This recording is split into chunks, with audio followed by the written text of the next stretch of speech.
It is the 41st millennium. Mankind battles for survival across the universe, besieged on all fronts by the heretic, the mutant, and the alien. In the grim darkness of the far future, there is only war. One faction of Space Marines stands amidst the chaos, the mightiest of the Emperor's warriors, and a beacon of light in the darkness. This legion, the 9th Legion of Adeptus Astartes, the Blood Angels.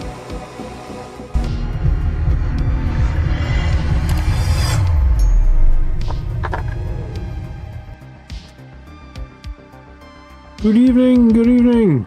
How's everybody? Jim, good evening. Hello, how you doing? Ardeen, Paul, Mike, Miles, good evening. Miles, we're gonna have to get a game soon. Maybe, I'm busy this Wednesday, maybe the Wednesday after. How's everybody? Speargrass, good evening. Thanks so much for the super, I think you call it super thanks when someone does it's like a donation on an actual video as opposed to a stream. Speargrass hit me up with a donation on this week's Tactics video. Dude, thank you so much for that. How are you? Good evening, Jason, how are you? Mike's fantastic. Just had my 3D printer arrive. Nice. Very cool. Jim's living the dream. How come, Jim? What is happening?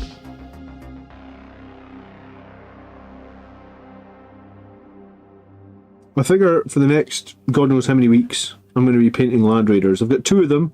They're both in this like very, very early state, but I keep winning games with the double Land Raider list. Like, it keeps happening, it keeps winning. I guess there'll be another big test this week against a very strong Space Wolf player. I haven't played Space Wolves, I don't think, at all this edition. So it'll be a big test to see how the double Land Raider list runs up against Space Wolves. But it should be fun. And if it wins again, then I mean, like, it feels like I have to get some paint on these guys, because the double Land Raider keeps winning. One regular, one Redeemer. One gets very good. Some people were asking me why I didn't include the regular Land Raider in the top 10 list this week. It's hard when you make a list for top 10 units, right? Because top 10 isn't really that many at all. So top 10 is just like, hey, here's 10 that are pretty good. But yeah, I mean, a top 10 list is really hard to make. So, and also, it's very subjective, right? I love the 4 las cannons on the regular Land Raider. I think it's really good. Some people much prefer the Redeemer. Colgar, good evening. How are you? Lots of people doing 3D printing on Saturday night. Okay. Everyone got their eggs ready for tomorrow? Anyone rolling eggs with their kids?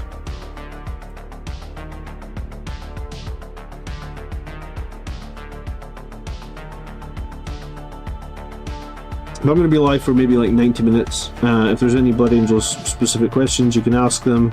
If there's any questions you want to ask about anything, to be honest, you can probably ask it. Good evening, Marius. How are you? Are you getting any of your Twitter followers back?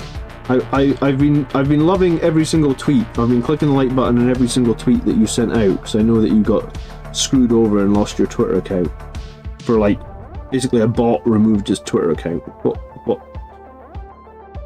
What absolute BS.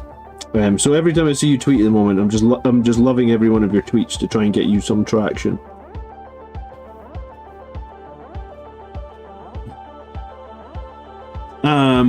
Dr. Akushla, hello. I decided to include 10 Death Company with a chaplain on foot and put them in a Land Raider, and that's going to hurt. Yeah, I mean, that's a good tactic. 10 Death Company on foot, plasma pistols, right? And then overcharge them. That seems to be the sort of, this is the way of the meta.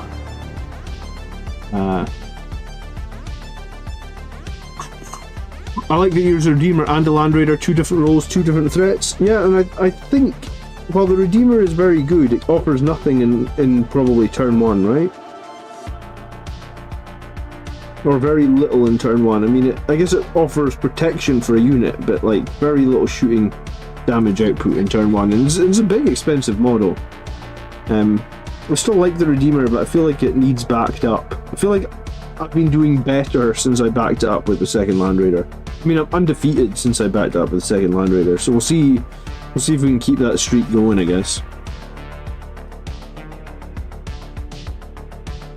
Speargrass says, looking to add a Repulsor Executioner to a Redeemer in my 1500 or 2000 point list for armor. I would avoid the Executioner, man.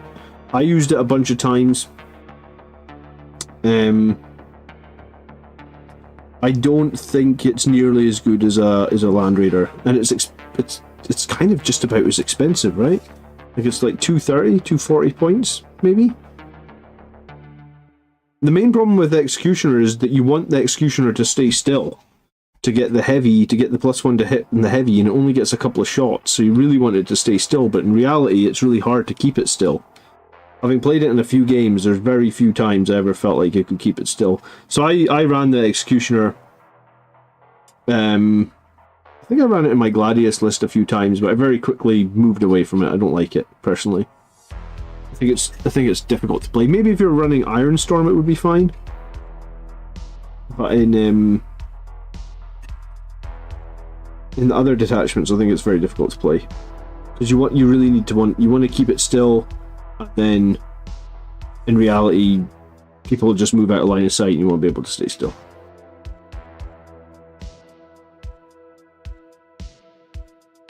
When deploying, do you think about investigate signals? I haven't until recently.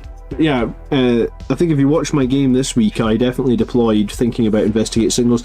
I've drawn investigate signals enough times in turn 1 now to screw myself over, I guess. Like, probably like 4 or 5 times I've drawn investigate signals turn 1 now. So yes, now I do try and position my heavy intercessors or my backfield unit to be able to do investigate signals. And I usually do position my assassin to be able to do investigate signals. So I can do it in like 2 quadrants probably if I go first. Or if I draw it in turn 1. The Executioner is awesome in Ironstorm. Yeah, I just think it's difficult to play in other detachments. And I tried it because I ran a regular repulsor for like 10 games, and I actually think that the regular repulsor is better than the Executioner in probably Gladius and the Suns lists. Just because the regular one is much cheaper in points, it can move around without having to worry about needing to stay still and stuff, and it's just, I think the points difference is significant, and obviously it carries a lot more guys too.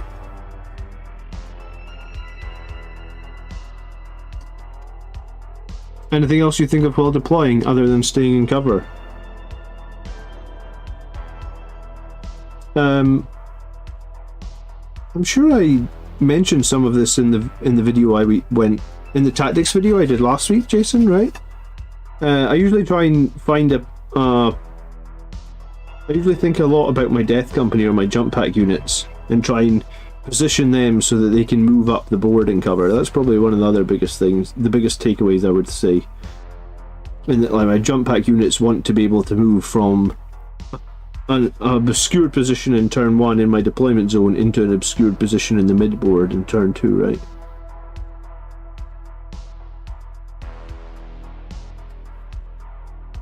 So a little bit of scoring. Well, we think a little bit about scoring, we think a little bit about where the Death Company can move to.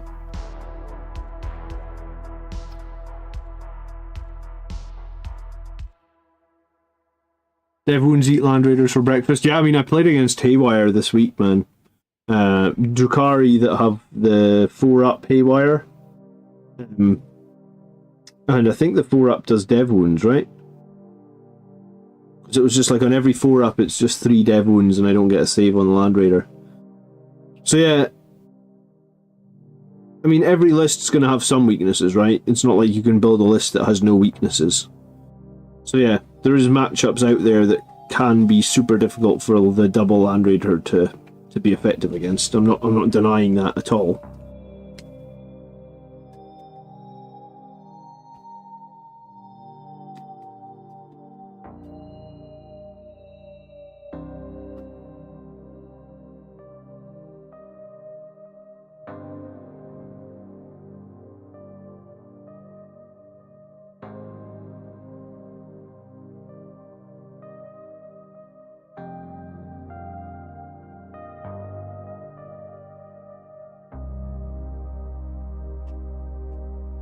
Does someone really use infiltrators instead of heavy intercessors? Yes, lots of people do.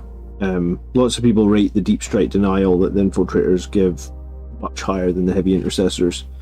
I much prefer the heavies personally, because I think that eventually in the game your infiltrators will eventually get targeted in some way, shape or form, and when they get targeted they'll die pretty quick, whereas I think heavy intercessors are amazing for surviving. For the points you pay for them, they're very, very survivable. 20 points per model. 20 points per model for a toughness 6 body with a 3-up save and 3 wounds, and if you're standing on an objective, which most of the time you're going to be, you get +1 to your save against 1 damage weaponry. I think that's a very good profile for 20 points a model. Like, I would pay 20 points for a model for that without any guns, and their guns aren't all that bad either, you know? Like, I'd just pay that just to stand on an objective and hold it. So I really think heavy intercessors are a very cost-effective unit. I really like them. I was starting to build a second squad, I just don't know if I have the motivation. I obviously just finished painting one squad after like 6 months. I don't know if I have the motivation to paint another squad right now. Well, I'm not running 2 squads on my list, I guess. So I'm going to paint this, I'm going to paint some Land Raiders. Both my Land Raiders are from 20 years ago, honestly. Because I don't remember buying either of them. And I remember when I had 2 breaks from Warhammer 40,000. I had a break like from probably like 2001 to 2005, and then I had a break from like 2005 to like 2015. So I think I bought my Land Raiders in my first break. Maybe I bought the second one in the second break, but so this is the first ever Land Raider I had. So this model is surely probably 30 years old. What colour are you using for this grey? I'm just using Dawnstone, and honestly it's just a base coat to put not Mechanicus standard grey. It's a base coat to put Lead Belcher down over. So I know it's kind of thin, and I'm just adding it on really quick and rough, but I'm gonna put Lead Belcher all over the top of it. Same as like these tire tracks. I use Dawnstone for a lot of my base colours because it's I find painting over grey a bit easier than painting over, like, I guess red or another colour. So if I'm painting gold, I'd probably use Dawnstone as a base. If I'm painting metal, I'll use Dawnstone as a base.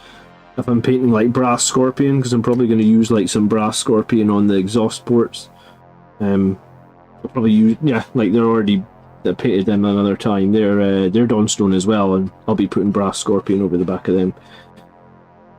So yeah, Dawnstone for me is just a base, like here on this Aquila on this door, I guess, right? This Aquila will probably go gold, or maybe black and white, I don't know, but regardless, rather than paint over the red, I just put down a super thin coat of Dawnstone. So yeah, I use Dawnstone for like pretty much whenever I'm going to paint another colour that I'm worried that won't go over the top of the red well, I just use Dawnstone. So I just block out a lot. I think Tony was talking about this on his stream the other night, saying that he actually uses black. I can't remember why he said he used black. I'm sure he has a good reason for it. Maybe if anyone watched the Grot stream, the painting stream last week, they'll remember. I use Dawnstone. Good afternoon, Trucker, how are you? Do you run them with one heavy bolter? What, the heavy intercessors? Yes, they come with a heavy bolter, right? So I just run it for free. I didn't realise this until this week, but the heavy bolter with the heavy intercessors is actually an assault weapon. Because every time I've been advancing them, because I know all the other guys have like the bolters that they have, I forget what they're called. I think they're just called heavy bolt rifles. I know that their bolt rifles are heavy and assault. So every time I'd been advancing them for like, I guess like 10 games or however many times I've run the heavy intercessors, at least 10 times, I'd just not been shooting the heavy bolter because I assumed that the heavy bolter did not have the assault keyword, but for some reason it does. Good evening, David. How are you? Good evening, Evangi. You need to type in English, dude. I don't read Russian, but good evening. Oh, Dr. Akushla. All right, you guys are speaking in Russian. Cool. Okay, as long as somebody else understands you, cool. Alexander says he enjoyed the Drukhari game. The Drukhari got smoked, did they? I was worried about that game as well, Alexander, because Andrew always tells me about his list like a day or two before he battle, and he always like bigs it up. He's like, "Oh, I've got this super good list, and I've got this unit that can do all this stuff, and you've got no chance, John." And I mean, it's good to get the fighting talk doing there, but I was honestly quite worried. I was thinking, like, I can't deal with his haywire stuff. I can't deal with his scourges shooting all their dark lances and then moving back into cover. So I was really quite worried about that game. So it felt very good. Absolutely smash him. Yes, it was 100 points to like 48 or something.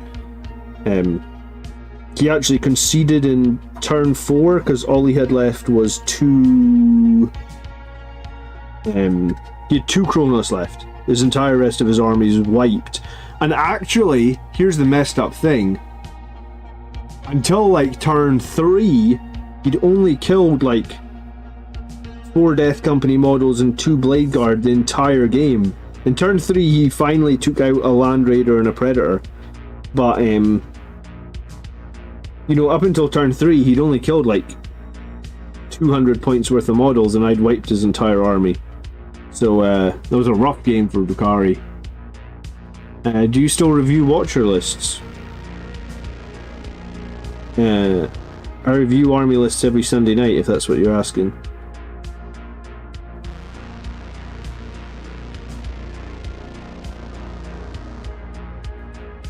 Yeah, like viewer submitted lists every Sunday night, yeah. I've been doing it for like 4 years. Evening, Fraser, how you doing?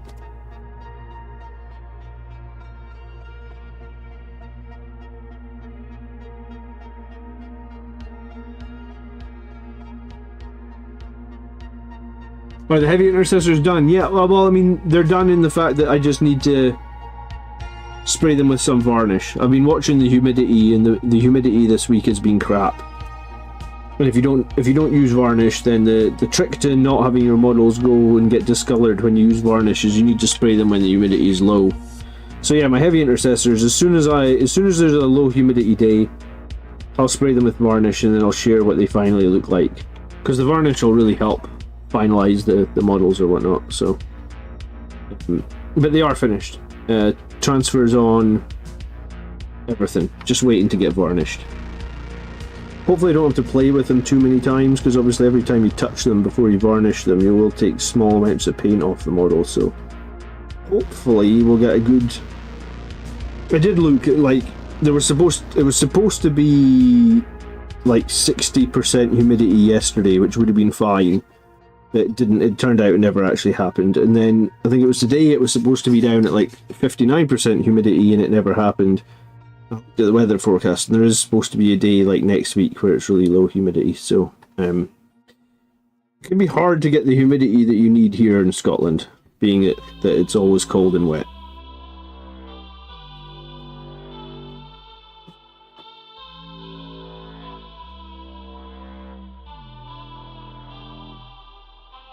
Feels like him not screening Land Raider reserving on the side was a disastrous move that really showcased the power of the cheap screeners. Yeah, I think so. Like, he I don't know what he was thinking, because he did actually put his mandrakes down there. Like, he set all 5 of them up, and then he picked them up and he moved them away.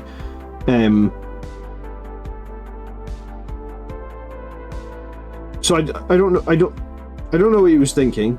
I guess he was trying to get more points, or trying to be a bit... I think he was trying to be too greedy, I guess. Because he tried to put them down on an objective that was... Maybe it wasn't even greedy. He put them on an objective that was going to be awkward for me, so it meant my Death Company would have to react and wouldn't be able to, like, get to... Like, it would basically stall my Death Company for 1 turn. But my list doesn't really need the Death Company to do anything in turn 1 or 2, I would say. Like, my Death Company are quite happy to sit until turn 3 and then and then at that point, when the battle's strung out a bit, that's when my Death Company can come in and win the game. And so I was quite happy to have the Death Company sit kind of safe and take that objective. And yeah, if you leave the Redeemer good targets like that, and so be it, right? Like, you've got to expect it to do a lot of damage. I love the Redeemer in terms of how we make a proper video for Beans on Toast. Yeah, it's pretty simple, man.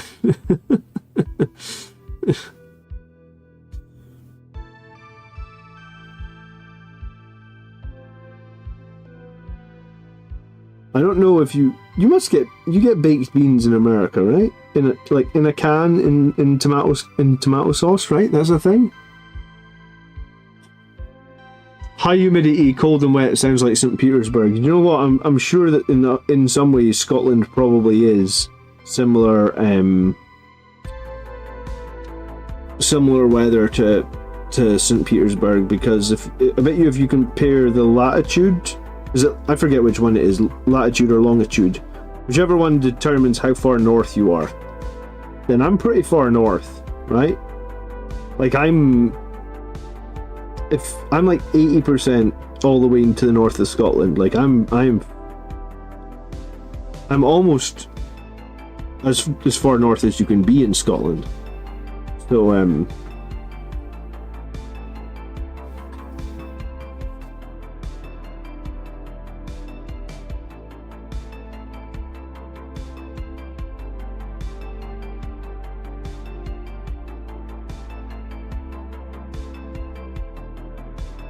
think of it more like fatitude. That doesn't help me. So fatitude is which one? Latitude?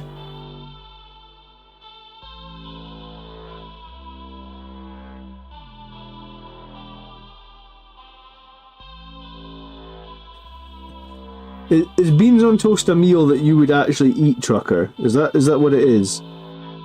Or are you one of the few Americans that like beans on toast? Because if you search YouTube, you will find a few American people have tried beans on toast and been surprised that it's not as terrible as it might sound. I mean, you can put a lot of stuff on toast and it's usually pretty good, right?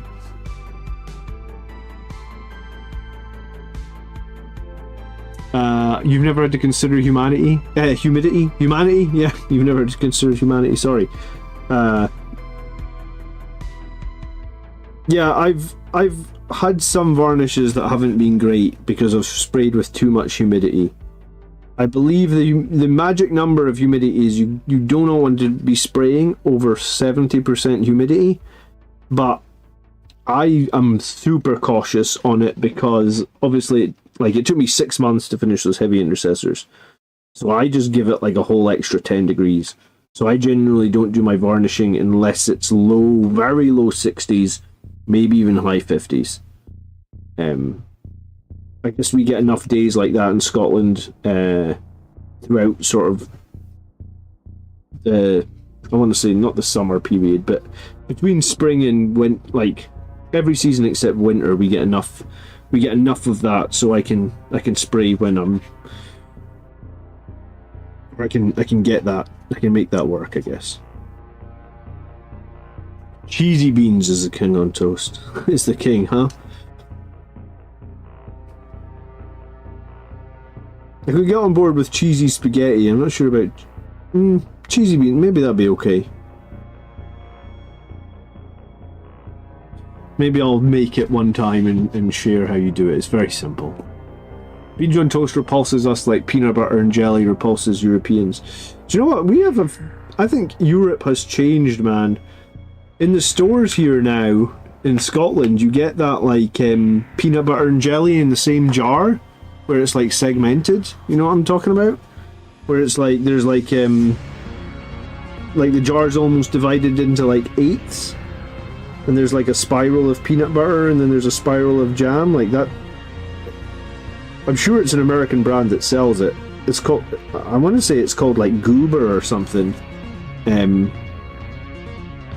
I mean, I've bought it before for my wife because she generally likes peanut butter and jam.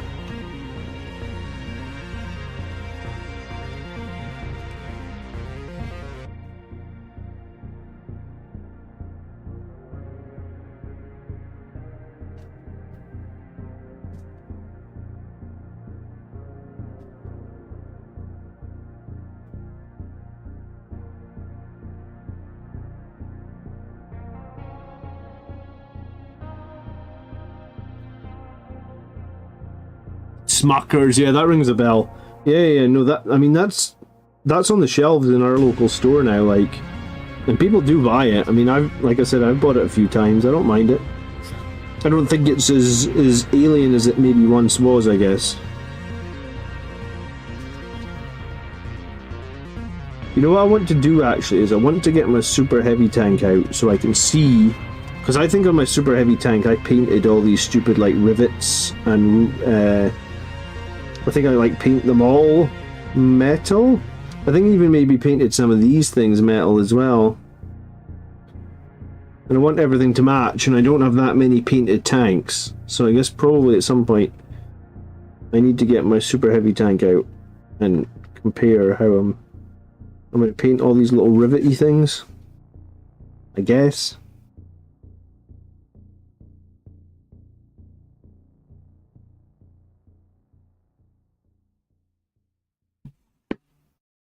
Sanguinor's converting some assault terminators tonight.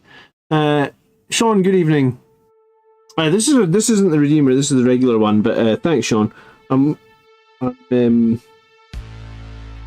was painting the Redeemer that probably looks identical to this, like on stream, like last week. That's the problem with having two Land Raiders both half painted, I guess. So I'm going to be probably, because I might just try and finish both these Land Raiders. So I'm probably going to be painting Land Raiders for the next 6 months. But I'll just be painting them for long enough for Games Workshop to decide that Land Raiders are too cheap or something and nerf them, and then I don't know what and then that'll be another unit that I've finished that will go into the pile of, hey, you're not playing this finished painted unit. Is it hard to find tacos in Scotland? It's not something that's very common, that's for sure, but Taco Bell did start opening brands here in the last I guess maybe like 18 months or something. I haven't been. I don't. If there is a Taco Bell close to me, I think there might be one. The nearest one might be like 70, 80 miles. But then I have like 2 very young kids, so when we eat places, we gotta eat places where the kids will eat. Yeah, there you go. Taco Bell in Aberdeen. Yeah, so that's like 70 miles from me. I haven't been yet. But we do have other Mexican restaurants that are maybe not quite so focused on tacos, because there's a good Mexican restaurant in Aberdeen. You maybe know it, Marius. It was down at the beach. It was next to TGI Fridays. I think it's closed now, but they might have moved. There might be one in the new centre. So there was a good enough like, I liked that Mexican restaurant. They would do you like, they did good burritos. I had a really nice burrito in there one time. I quite like burritos. I prefer food like a burrito, or like Japanese cuisine, like Wagamamas. I would thank you for that more than I would thank you for like a burger and chips, I guess. Like, I prefer options that I think are maybe slightly healthier, I guess. Maybe they aren't that healthy, but maybe I like to think they are or something, I don't know. Any love for the Ball Predators? I have 2, but no Land Raiders. I think the Ball Predator is good, man, but I do not run them. I think that... I was going to say, I mean, maybe if I had them, I would run them.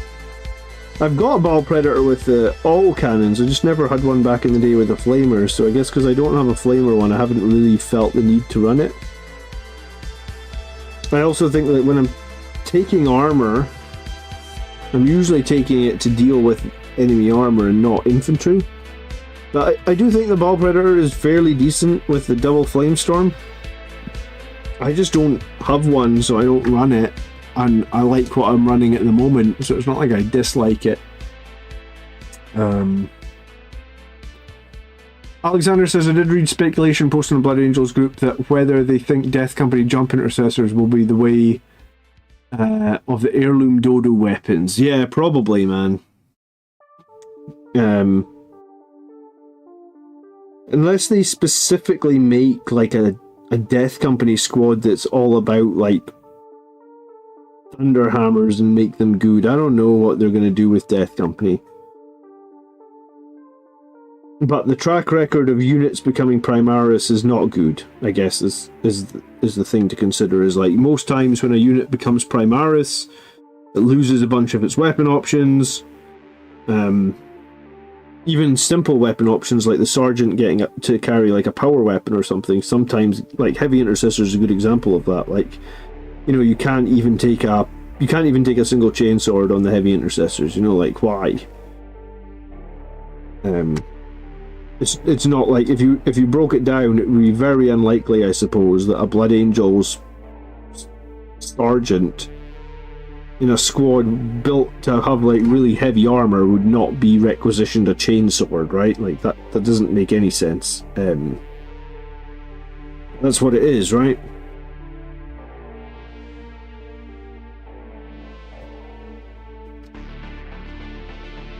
Well, Marius played 2,000 points on Thursday and ran out of time at 2.5 hours in turn 3. Any tips for speeding up my gameplay? Were you the slow one or was your opponent the slow one, Marius?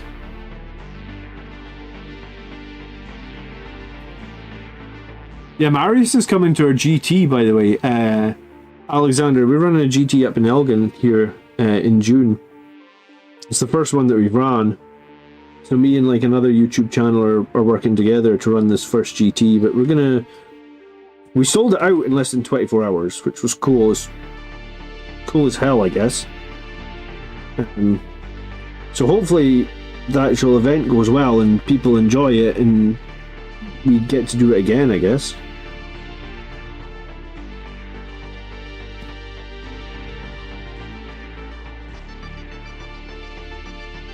Yeah, let me grab my super heavy tank. I'm gonna just put it here for a sec to compare.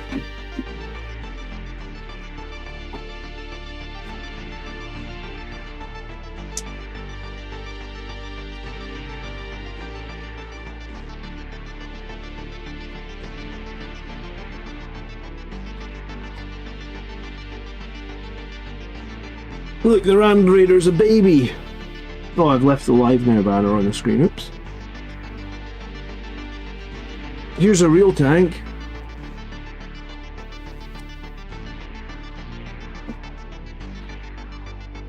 Yeah, I did paint all these stupid little bits. That's what I was wondering. I thought I did. So I painted all these stupid little things. Yeah. Yep. I just want to copy it, I guess. Right, I painted all these things brass. Good to know. Oh, they're just steps, aren't they? Painted the door bits, painted the hinges. Marius Gage donated £4 we're going to copy this and tank 99 because super chat. well, Played a 2K on it's Thursday probably silly and to ran out copy of that time tank at because I 2 can't hours actually 30 play in that turn anymore 3. because it's Legends. Any tips for speeding But, up my gameplay? Yeah, I mean the way to speed up your gameplay, I suppose, is if you were the slow one, is to give yourself you can buy a chess clock, right? They're pretty cheap. Do you know what? I had an app on my phone for the chess clock. You don't even need just.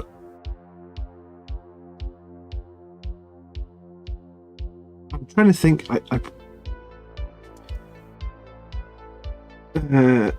iPhone chess clock app.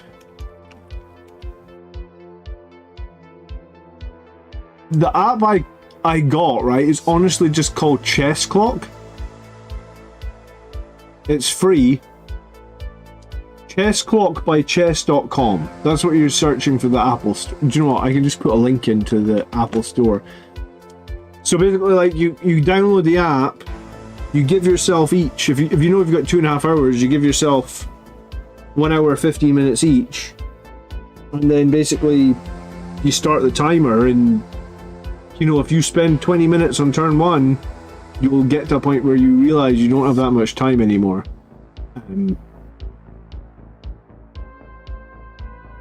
I think if you use the chess clock a few times,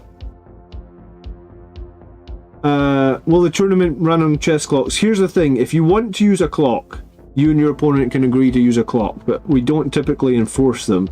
So probably what will happen is, like, the first game will have lunch right after it. It'll be like a 3-hour window, and you can play into your lunch if you want to. So I guess one of the things that's going to speed you up a lot, though, is to know all your rules. Right? So you're never looking up the codex. Like, know how many attacks your guys have, know what strength they're hitting at, know what your AP is, know what your stratagems are, know how much they cost. I mean, if you know all your stuff, that will literally, like, save you an hour every game, right? So, and the way to know it is to play some games with it repeatedly, I guess. But if you can, I suppose the other thing you could do is make yourself a cheat sheet with all your stuff on, like, one A4 page of paper or something that you can look up really quickly, or put all the things you can't remember on that one A4 page of paper. Because that'll speed you up loads as well. Like, I generally don't really ever play with a chess clock. Even if my opponent's a bit slower, I'm kind of probably not going to force them to use a chess clock.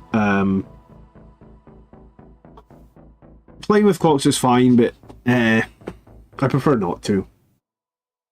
But yeah, you should be also planning out your... don't just stand in your opponent's turn doing nothing, right?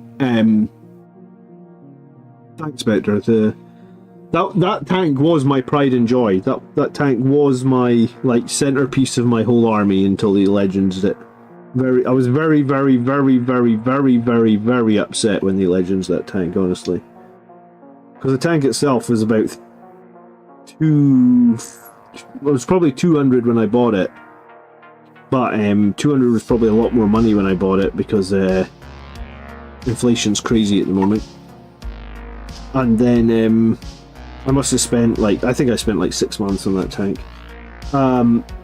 Yeah, I think when you start your turn, you should have probably already planned out your entire, like, roughly, maybe not, maybe you just need to run over everything once more in your head, but you should kind of have a good idea of, like, okay, you know, like, I'm going to kill that one unit here with this unit here, and then I'm going to move this unit here. So, like, when you start your turn, you should already have planned out. You don't want to just be standing in your opponent, especially if you ever do play on the clock.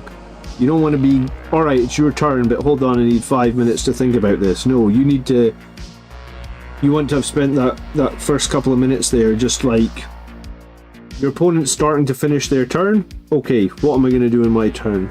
I've sort of thought, like, most of my strategies out, something like that, right? Thanks so much for the 4.99, dude, you're a legend.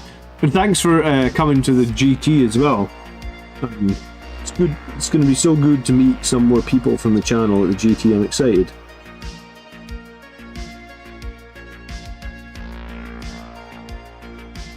We're going to get prizes in the next... I think we're going to get some trophies, and I think we're going to get... we're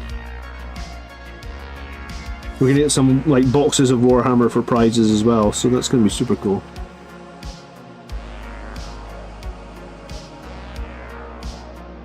Alexander, we have the guy who does the Brewhammer tournaments in Aberdeen is going to come to our tournament. We basically said he could have a free ticket if he brings 6 tablesfuls worth of terrain. So we have 6 tables that we can cover. He's bringing enough for 6 tables, and then that gives us 12.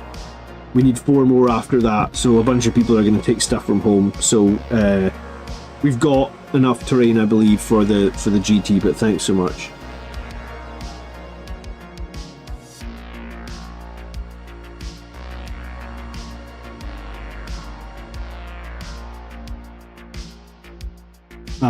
Cogger's still upset about the Annihilation. Yeah, I mean, a lot of people are upset about the Legends of stuff. I guess it's just going to happen periodically or systematically, and there's nothing much we can do about it. We just have to live with it and get on with it. I'm not going to sell my tank though, man.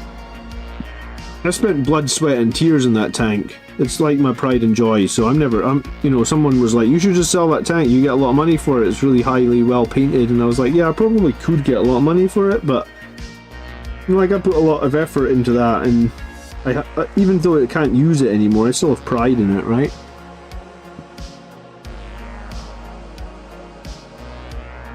Mike's right. I'd actually done like a commission. I'd done a commission with Mike. Maybe like a month before they announced those Legends changes. And the things that Mike commissioned for me were an Ironclad Dreadnought, which went Legends, a Terrax Siege Drill, which went Legends, and I think there was a third thing that went Legends, I forget now, but you couldn't make it up. It was like the 3 things I commissioned all went Legends. Or 3 of the 4 things. One of the things that he painted for me was still valid. But 3 of the 4 things that I commissioned went to Legends. And commissions aren't cheap, and most of the models that you're buying were Forge World as well, so you're buying expensive models and then spending a lot of money on commissions, and then all of them just went Legends. I was like, you've got to be joking me. What a joke. Do you know what? I haven't done another commission, I think, since then, Mike. So maybe that commission, burnt me a bit. Vindicator Later to Destroyer. Yeah, that was the third model. Yeah, so it was literally 3 models out of the 4 that we commissioned. 3 of them went Legends. Can you believe that? So yeah. It was nothing against you, Mike. I know that I haven't done any more commissions since then, but yeah, I guess that was a really hard pill to swallow. I'm all about keeping centerpieces. I doubt I'll ever use my Astraeus again. Dude, I ran an Astraeus to an RTT in 9th edition. It's a fun model to take to an RTT, right? And sometimes, let's be real, RTTs aren't that serious, right? It's just turn up for one day, play 3 games, have fun. Why not take an Astraeus?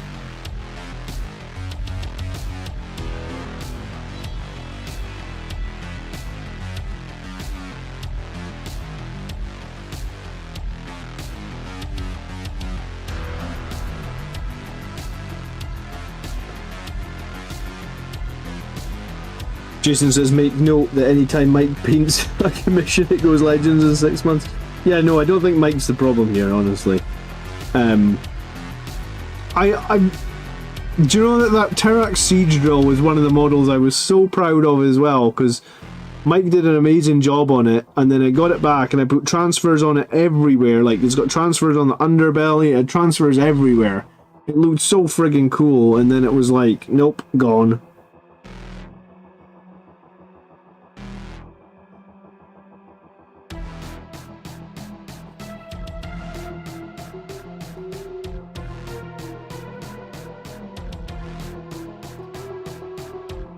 The stats of the 10th edition of Astraeus aren't as good. Yeah, but if you're going to an RTT, man, you're just going to have, I don't think people take... some people take super try-hard lists to an RTT. When I go to an RTT, I just go for fun, man. It's one day. I'm not going to take something super try-hard, I feel like.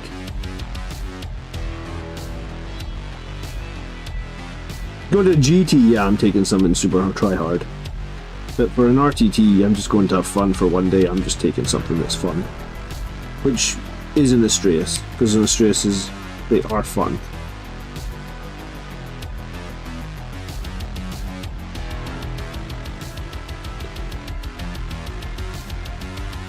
Kevin loves outlining a castle now and then. Yeah, and you know what? I do want to get a knight, like a big knight, Castellan would be a good one, or Canis Rex or something. I do plan on getting a big knight at some point, because there's that Blood Angels conversion kit that gives them a bit of a Sanguinary Guard feel to them. I'd like to do that. I'd like to make that at some point, but I suppose I'd need to just be finished with a lot of other projects to be able to do that, I guess, right?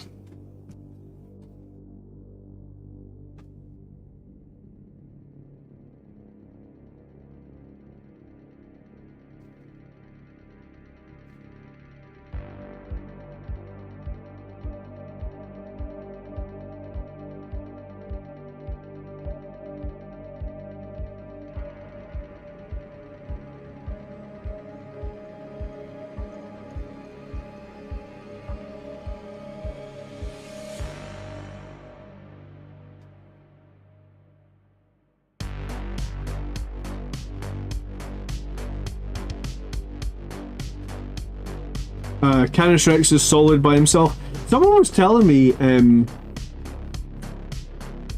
I think it was Colin was saying that he played against Canis Rex in a tournament and he killed the knight and the Canis Rex guy jumped out and he ran off and hid behind cover and like just hid for the rest of the game, and because Colin never actually managed to kill like the toughness 3 pilot, that didn't count as he'd killed the unit or killed the model, and he didn't bring it down or something. I can't remember exactly what he said.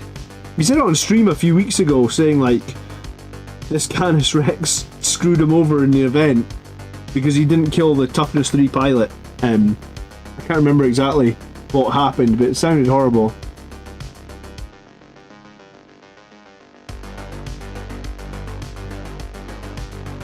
The Nightbringer made an 11-inch charge and killed him in one shot because he was your new model. Man, new model syndrome sucks, doesn't it?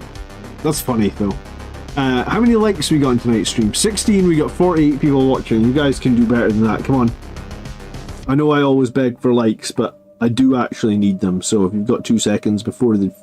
You don't have to do it now, do it before you leave the stream. I do actually need likes. I got a crap load of subscribers from Friday's video though, which is really funny because I said to my wife, I was looking at my analytics and like it said to me that the last like 40,000 views on the channel, 16,000 came from unsubscribed people.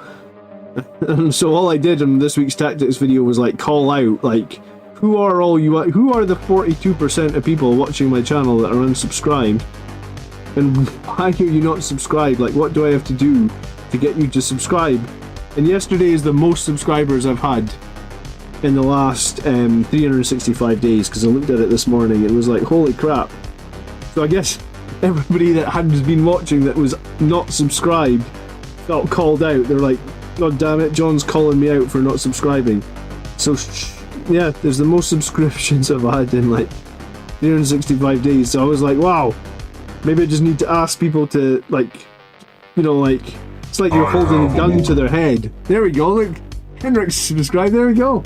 You just hold the gun to their head, like, you will subscribe right now, or I'll black rage you. They're like, okay, yeah, sure, I'll subscribe. Thanks for subscribing, Hendrik, how are you? Welcome to the channel. I don't know, I must be very liberal. See, if I watch like one video on YouTube by a channel that like I even remotely like, I'm just like, yeah, sure, I'll subscribe. Kevin says you didn't subscribe for ages, but the algorithm just kept putting me on your homepage. Yeah, I guess that must be what happens, right? Some people are like, yeah, no, I don't like that guy, I'm not subscribing, or something, I don't know. Who knows?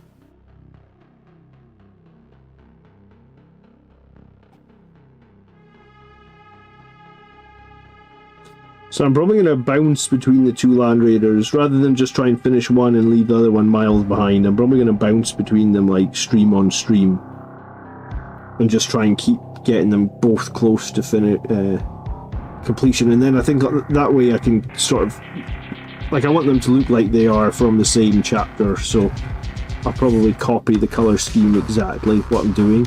I'm just making it up, by the way. I saw a picture of a Land Raider on Facebook that had like black sponsons, or the black shields on the sponsons, like what I'm painting right now, and I thought it looked quite cool. So I'm just copying that. I don't really have a overall scheme of red and black. Like, maybe just felt like adding some black will break up, because it's quite a big model and it's quite a lot of red.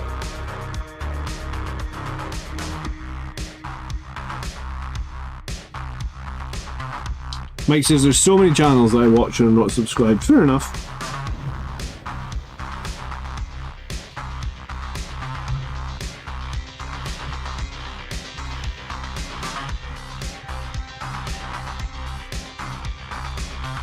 I'm trying to actually think of a single channel I watch.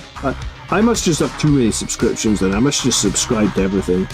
Maybe that's the thing I don't understand, where it's just like, oh, I just subscribe to every channel that I watch. Even if I just watch like one video a month, I'll still subscribe.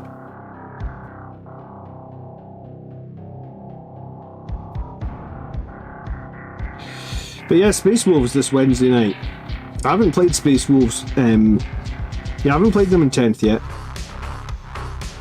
And the guy that's coming to play is the guy that he beat me at RTT to basically win the event. Because we played on essentially the top table. So I'll be trying to get revenge for that for sure.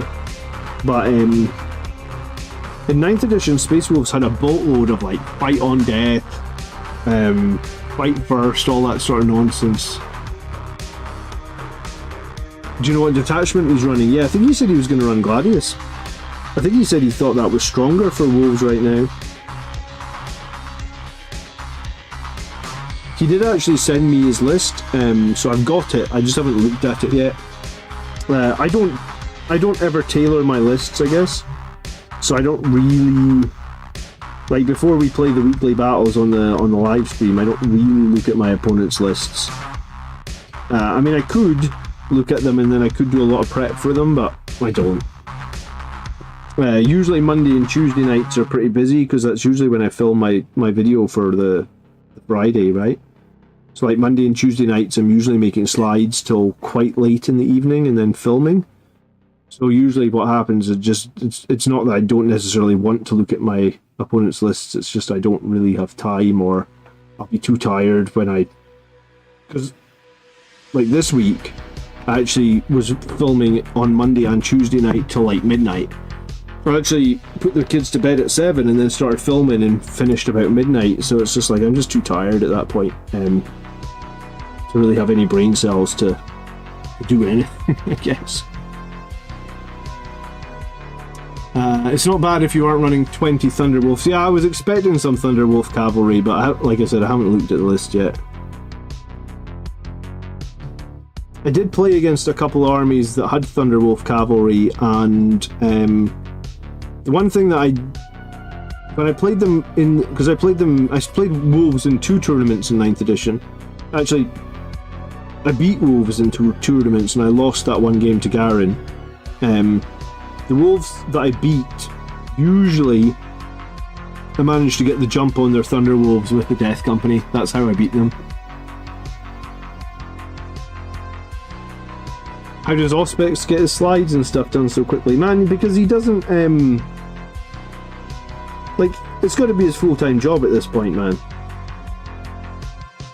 I mean, I have to go to work for 45 hours a week. If I didn't have to go to work for 45 hours a week, I could definitely do some more YouTube videos, right?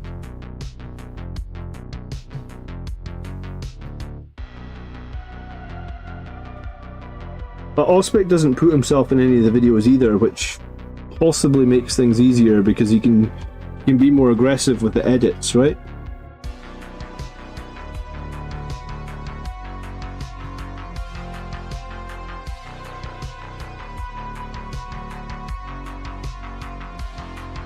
But I mean, the guy's a machine as well. You gotta give him some credit, right? Like, he kicks out videos every single day of the week.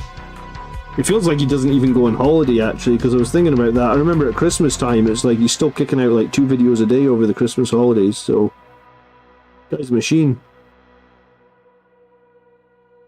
He's got a crazy amount of Patreons though, so yeah, I don't think he doesn't have a day job, surely. He just makes tactics videos or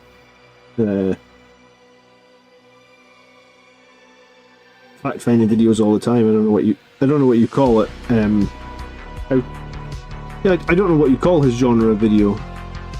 Informational videos, I guess?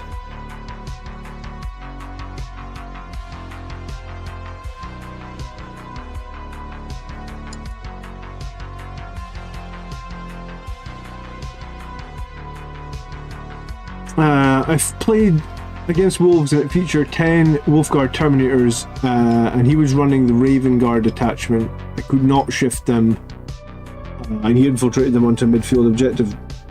Yeah, I don't know how the game against Wolves will go. I'm hoping it'll go well. But yeah, because I haven't played them in 10th edition, and 10th edition being out a year, I probably have no idea.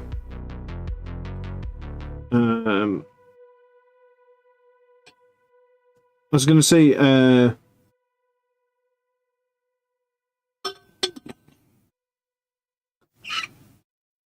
9,000 patrons with a minimum of $3 a month. Yeah, the guy's doing amazingly well for himself.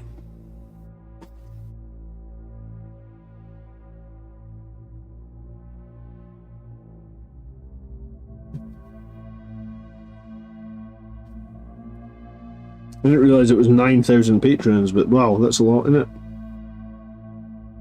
I'm tempted to paint this panel here at the front black, you know that?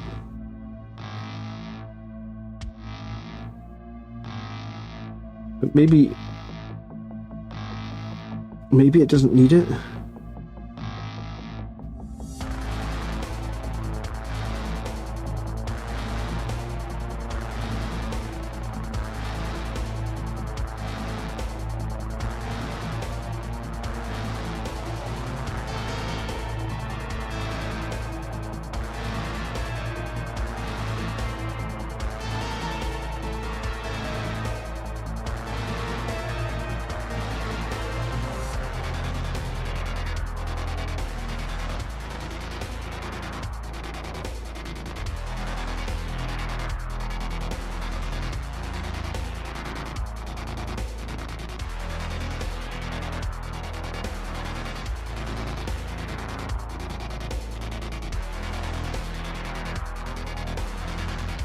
Yeah, he might. I mean, at that sort of levels of patrons and stuff, he might even have someone helping him, right? He might even be paying someone to make slides. So Squidmar's got someone working for him full time now, right? I don't watch enough of Squidmar's videos to know the guy's name, but there was like, just like in the last 6 months, a new guy appeared in all of Squidmar's videos, and I assume that's his hired help, right?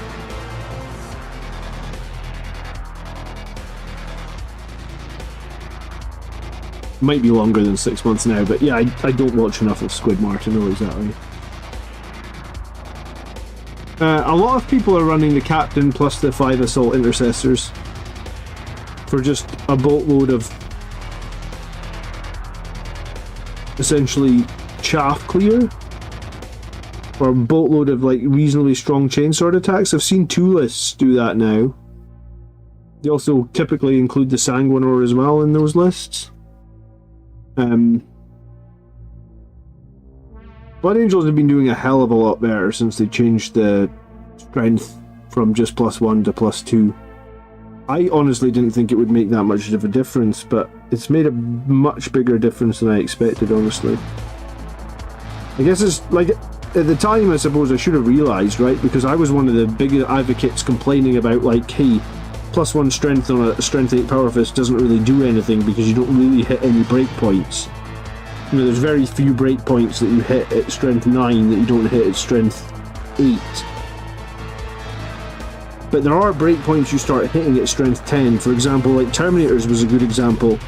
Like I was playing against Miles and he had Grey Knight Terminators, and I went to use Red Rampage on my Death Company because I was like, oh, I'm fighting a bunch of Terminators, I want to use Red Rampage to get the maximum damage output. And he's like, well, you already have lethal hits, right? And I was like, yep. And he's like, and you're already strength 10. I was like, yep. And he's like, well, I'm only T5 on my Terminators, so you already lethal hits and wound me on 2s.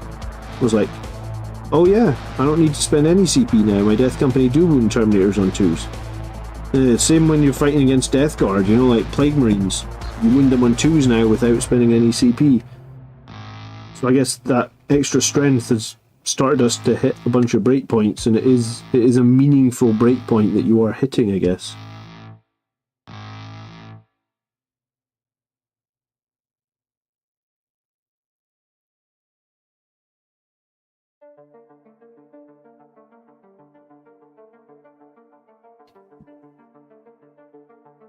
How do I accept non-Blood Angels? Do you accept non-Blood Angels lists for submission? It's a tricky one, Marius, because I don't know.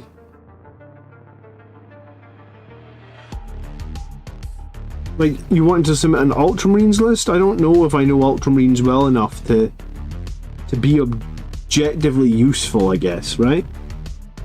Like, if you're running a Gladius list with like one Ultramarine character, then there's a potential that I could be like, yeah, this is a really good Gladius list, and Rabuti Gilliman or Marneus Calgar is really good in this list because they're like the two. I was going to say the characters that I know from Ultramarines are probably. Hey Eric, thanks so much for subscribing. The characters I know from Ultramarines probably are Gilliman and Calgar. I don't know if I really know anyone else.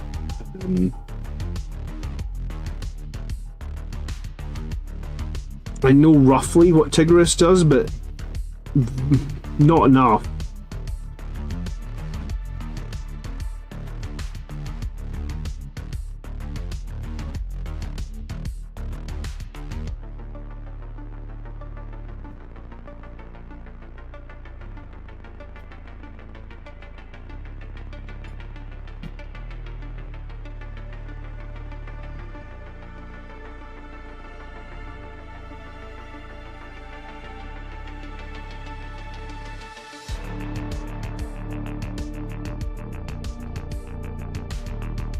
Being able to wound toughness 10 on a 3-up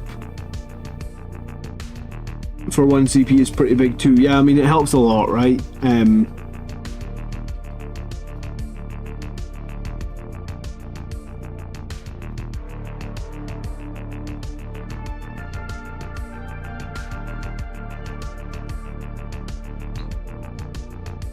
Yeah, unfortunately, I feel like I don't know any other army well enough to submit. And with the Space Marine detachment stuff now, I guess, like, people sometimes submit, like, Firestorm lists, and I'm like, I don't even know if I know well enough to review a Firestorm list, or, what's the other one that people like to submit? I guess it's just Ironstorm? Is that the name of the detachment? I don't know if I even know Ironstorm well enough to review army lists for Ironstorm either. So, yeah, it's tricky. So yeah, I guess primarily Blood Angels. If you have a list for like Ultramarines that you want to share in our like members only Discord and ask some questions, that might be a better option because you might get more help from more helpful people.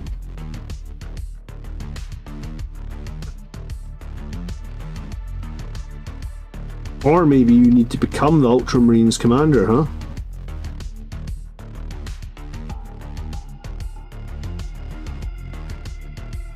I was joking about Colin with that, telling him he needs to become the Ultramarines commander, but he's very much focused on his Death Guard now.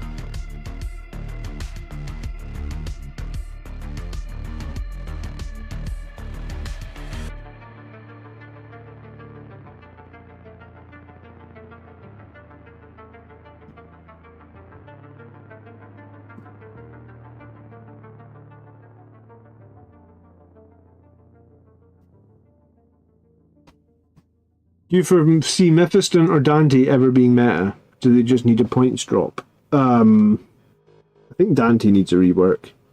I mean, he might get a rework in the Codex, who knows? Mephiston probably just needs to be able to join some good units. If he could join Blade Guard, I bet you he could be meta.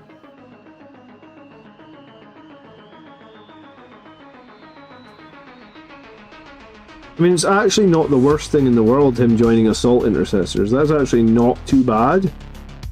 In terms of damage output, anyway, it's reasonably decent. Just not many people run it for some reason. I guess maybe it's... I don't think it's too many points. I think Mephiston with Assault Intercessors is actually kind of good. We just don't really see anyone run it, I guess.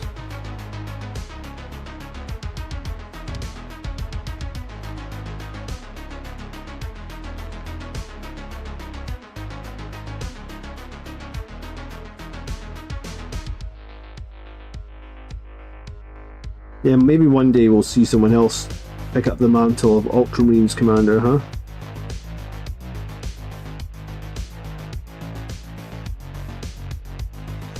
I don't know if there's an Ultramarines focused channel. I don't think there is, right?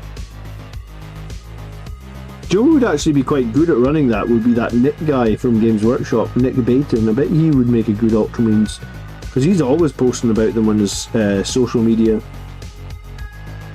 He's a huge Ultra fan, I think.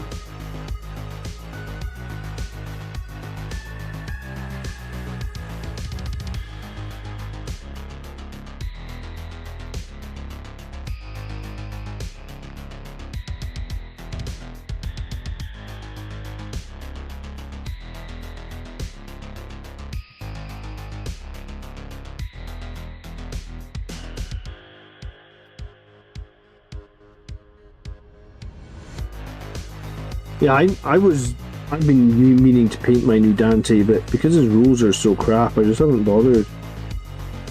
All my painting is usually motivated by what I'm playing that is competitive. So like every unit that I've ever played that is competitive or has been competitive is the units that I have that are painted. It's the units that are like trash that I guess just are trash are the ones that I never get around to painting. I would like to paint everything, but I've got to prioritise somehow, and I guess I always prioritise what's actually doing well in the meta, or what has potential, I guess.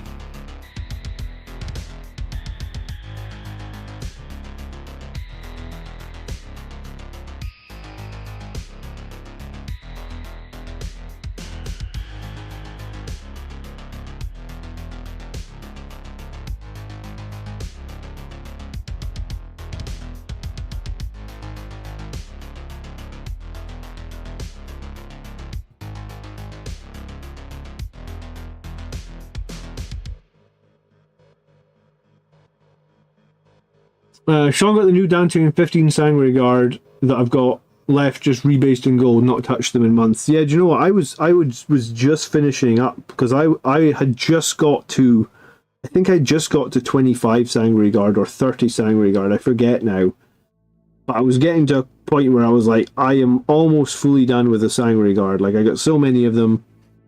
I'm happy. I've got these last few to do. And then the rules just went to absolute dog turd, and it was just like, I just haven't touched them since. I just put them on a shelf and haven't touched them since.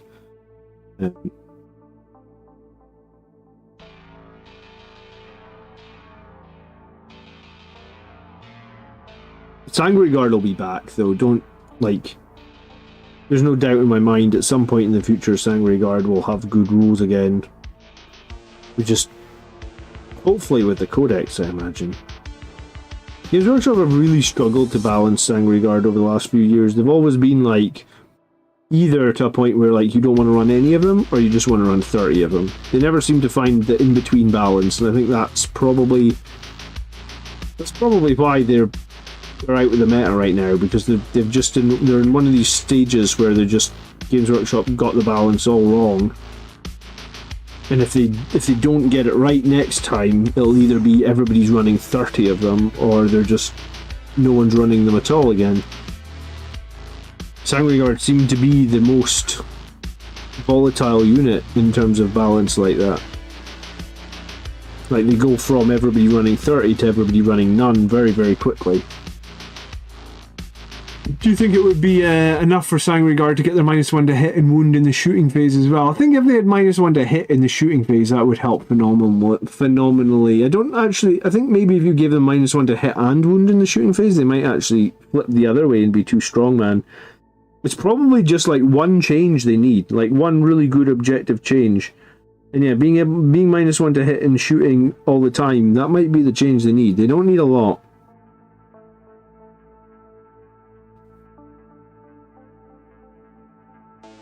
I guess a good example is that change to the strength that we just got, where like we just got one more strength, but it's actually been super impactful for Blood Angels.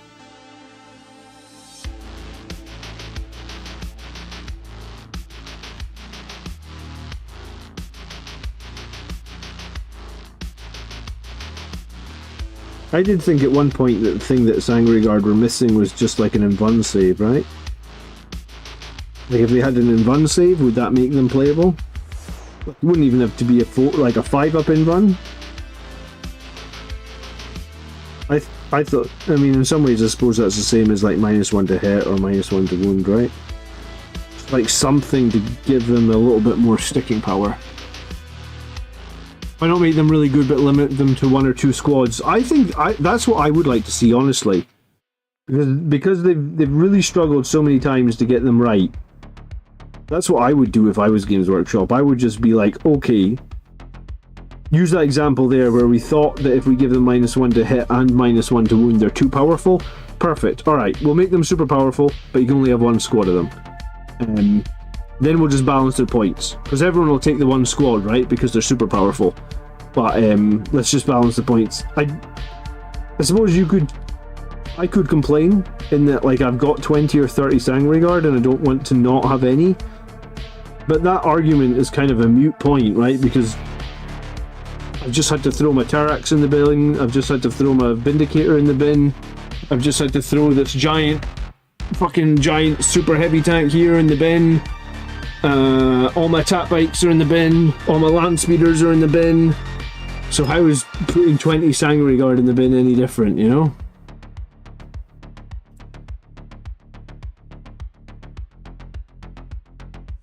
I'm sure there's other things that had to go in. Oh, my Assault Squads, they went in the bin. Oh, my Leviathan, my 2 Contemptors, they're in the bin. I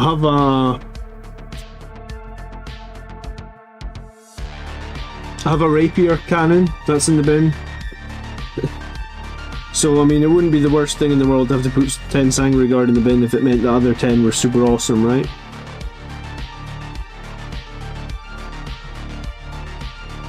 And I know people complain when units are an auto-include, but Sangreguard, 1 squad of them probably should be an auto-include. Like they're so iconic, they're there to protect our chapter master, they're the best veterans that we have, they're the oldest people in the chapter. You could go on and go on and go on, but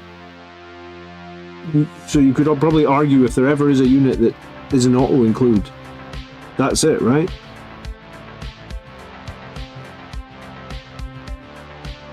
Use your Assault Marines as jump intercessors. I mean, I probably will, honestly, Mike. When they make the Death Company all Primaris and jumpy, I'll probably use my Firstborn Death Company as that as well, because I'm not about to replace 50 models, because I think I've got about 50 Death Company models. I'm not about to replace 50 of them with Primaris, because that would require me to take out a loan or a new mortgage or something to do, right?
I made such a mess of these edges, I guess, the first time I painted the black on here. I guess I wasn't really trying to be accurate, but what a mess I made. Sangreguard should be the most powerful for Blood Angels, yeah. Hendrik says they're on the same size bases as long as the weapons are good. Yeah, I mean, that's the thing, Hendrik, is like at some point... That's why I haven't thrown any of my old models away. That's why I've kept my old tanks, my old land speeders and stuff. Because if they do end up things on the same size and stuff, I'm not gonna buy the same models again. I bought every single release for Primaris so far. I think including the one that just passed, the Captain and the Jump Intercessors. Like, I didn't buy a squad of those guys, even though I don't really use either of them. So I generally buy at least one copy of all the new Primaris stuff. Whether or not I field it in my army is a whole other question.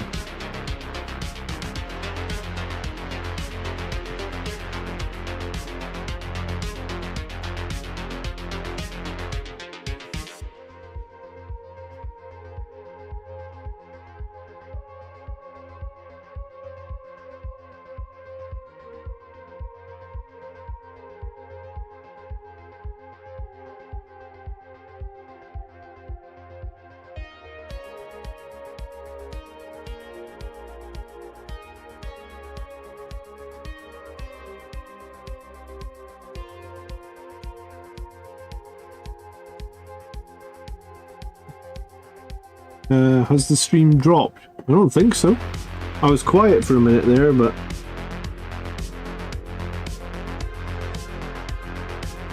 Just painting these annoying edges sometimes need a little bit of focus, sorry.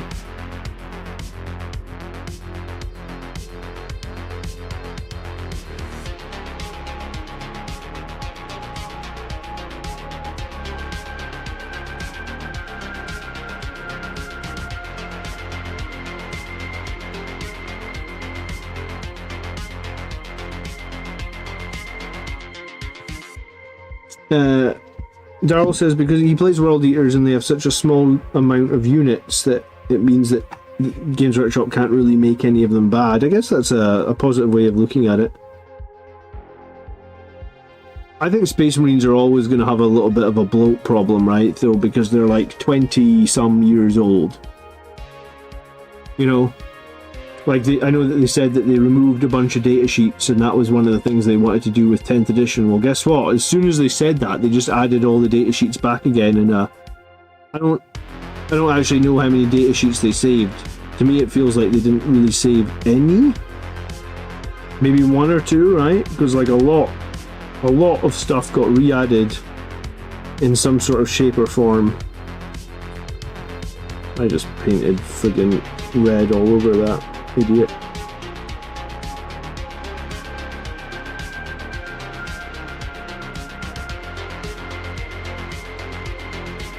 You know, it was like we're removing company heroes, but then they added company heroes back. We're removing scouts, but then we added scouts back. So, like, how many data sheets did we actually save? Between the edition, I mean, maybe we saved some. I don't know how many we actually saved.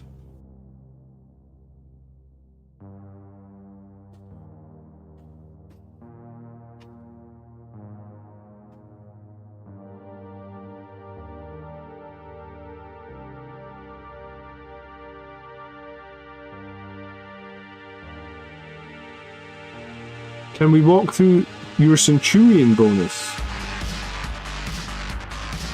I'm not entirely sure what you're referring to. You mean how I used the Centurions this week against the Dark Eldar, or something else?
Well, Centurions get...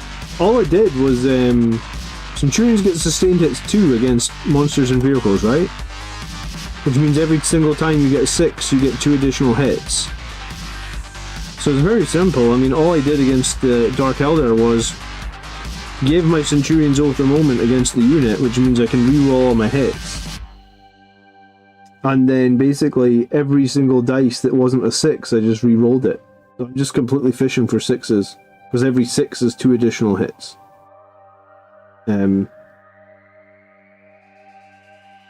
There's nothing that says that you cannot re-roll successful hits. For example, like Centurions hit on 3s, 4s and 5s, obviously, but 6s give 2 additional. So the plan is to just re-roll all the successful hits, including 3s, 4s and 5s.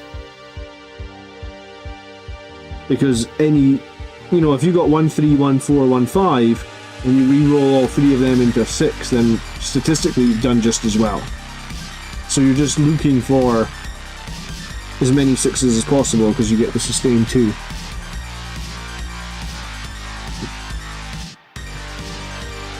JT Money says that he likes that the music is upbeat so you can work out.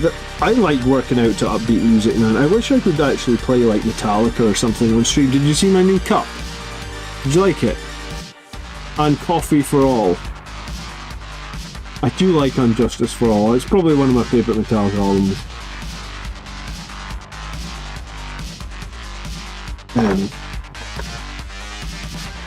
But yeah, I'm the same. When I'm working out, I like to listen to something that's like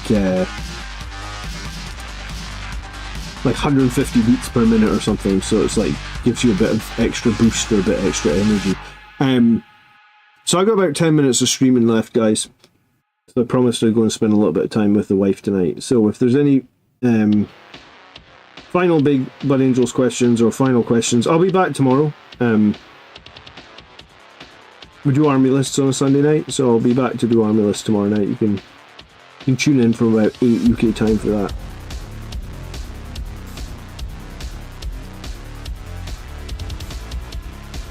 Oh, you were missing why they had the rerolls? It was Oath a moment, dude.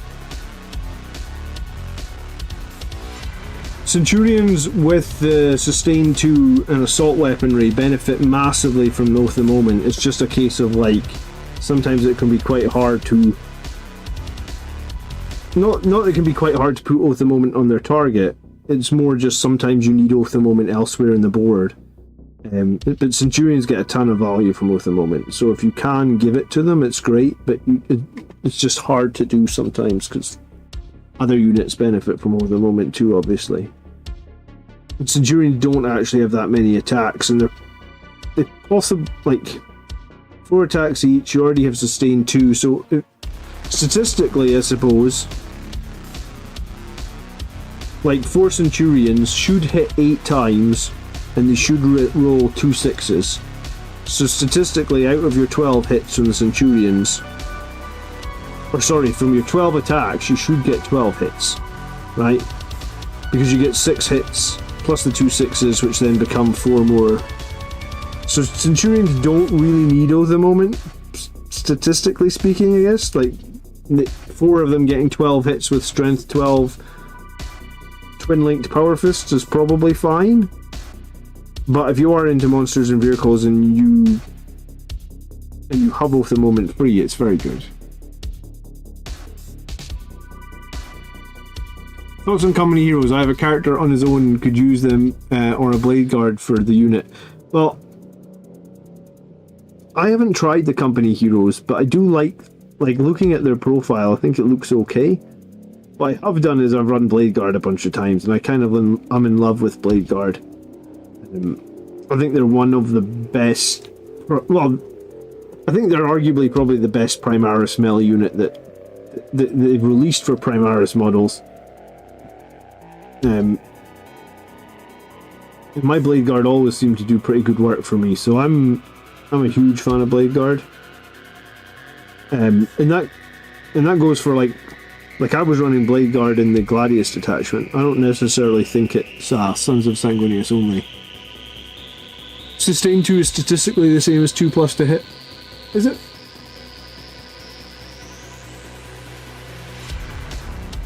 No, it should be better.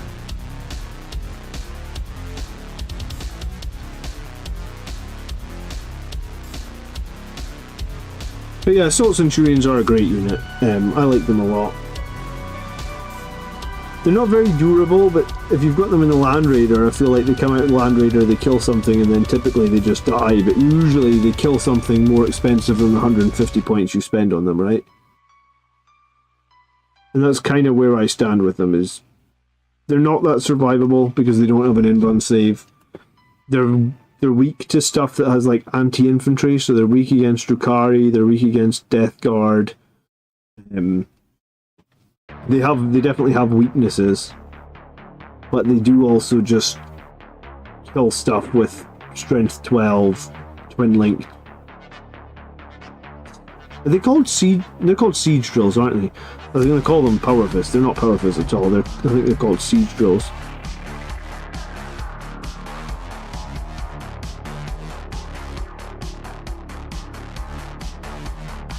I like Centurions. I hope they never get Legends. combination of more games and this channel, my win rate of wins has increased. I won a game the other night. I never took Mephisto and 5 Assault Intercessors out of the tank. Well done, Clint. I'm glad to hear. Like, before I was doing this channel, my win rate was meh. I think it was a little bit decent. But yeah, I mean, when you learn stuff every week, then you do. 40k is sort of a game, and there's a lot to learn in this edition of 40k, but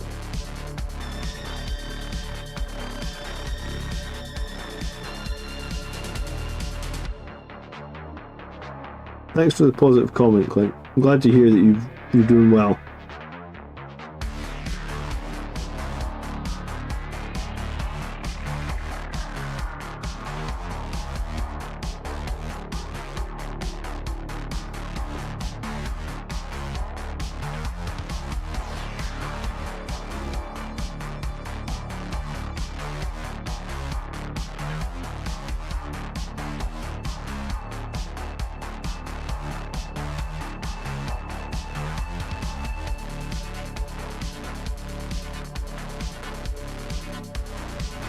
You're welcome, thanks for watching, dude. Got 4 people watching on Twitch tonight. It's an improvement, normally it's like 1. That's cool. Wednesday night is the battle report, every Wednesday night, 7:30 UK time.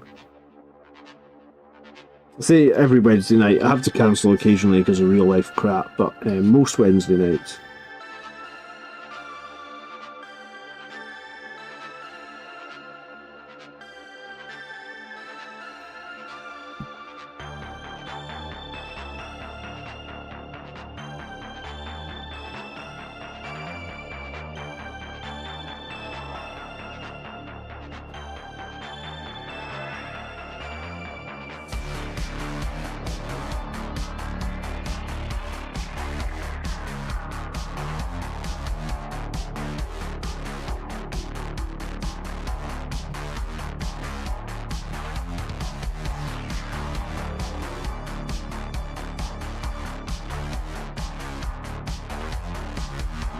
Stephen Campbell, how are you?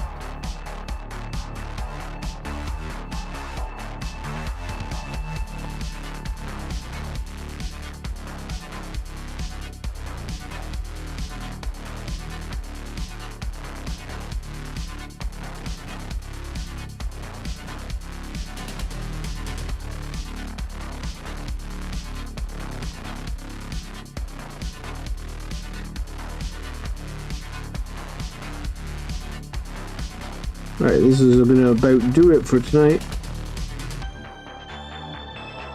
Like I said, I'll be live from about 8 tomorrow night to look at submitted army lists. And then Wednesday night is Space Wolves this week, so that should be fun. I really like to beat Space Wolves. I don't know if I can, but I think we're going to put the game into the Tabletop Tactics League as well. Which is cool because I'm desperately trying to keep my position in the Tabletop Tactics Open League high. I was into the top 10 last week. I don't know if I'm still there though.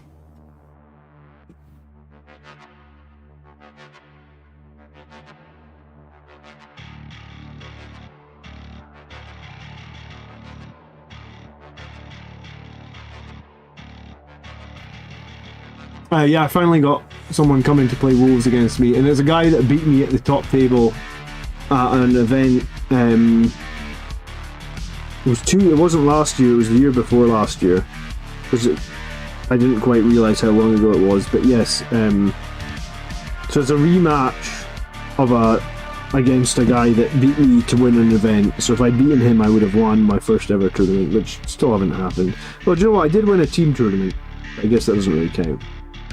I did win something last year.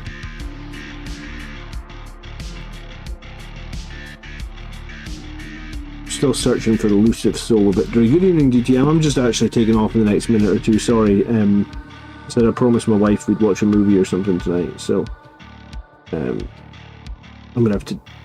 already over time. I said to her I'd be finished at like 1:15, so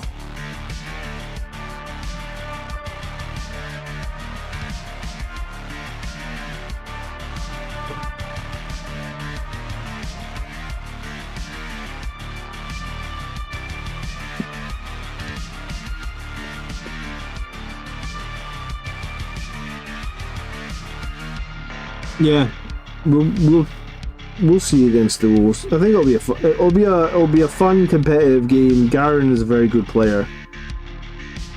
And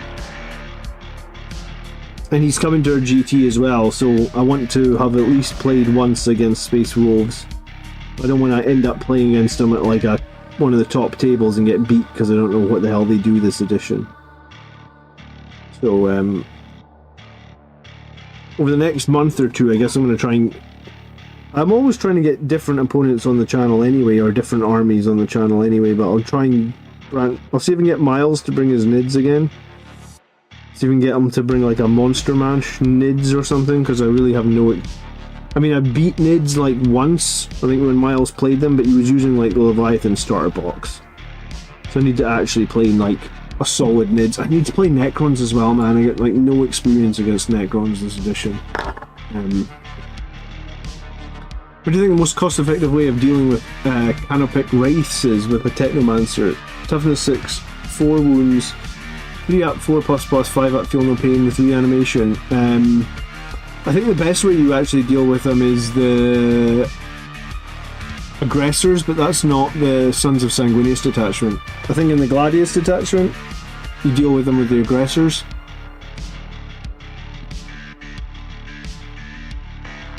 Yeah, so many armies to practice against, so few Wednesdays, yeah, 100%. I don't know how people do it, DTM, honestly. Because even when I had less commitments in my life, I don't think I played more than like one game of 40k a week. Maybe 2 tops? Like a Wednesday and a Friday? I don't know, man. I feel like when I had less commitments in my life, I went to the bar a lot more. So I probably played the same amount of 40k, I just went drinking a lot more often. I don't know. Alright, leave a like on the stream if you enjoyed it. You're going to see a lot of Land Raider painting over the next few weeks. This one looks almost the same as the other one now, probably. So lots of Land Raider painting to come. And until Land Raiders start failing me in armies, I suppose. I'll be painting them for weeks to come. Good night, everybody. Thanks so much for watching. I'll see you next time. See you tomorrow night, in fact, for the army show. So, take care. I'll see you then. Good night.